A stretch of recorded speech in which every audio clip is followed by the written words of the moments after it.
Here we have a SAT math problem. Okay, let's go to the question. The results of two random samples of votes for a population are given in the table. The samples were selected from the same population and the margins of error were calculated using the same method. Which of the following is the most appropriate reason that the margin of error for sample A is greater than the margin of error for sample B?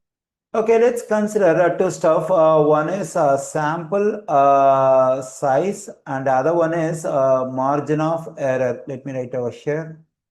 Margin of error. There is a concept that is when we increase the sample size, the margin of error will decrease. That is when the sample size is larger, then the margin of error will be smaller. And also when we decrease the sample size, the margin of error will increase.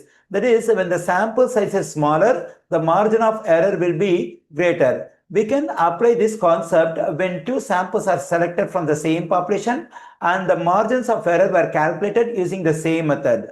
Now let's consider the margins of error for sample A and sample B in the table.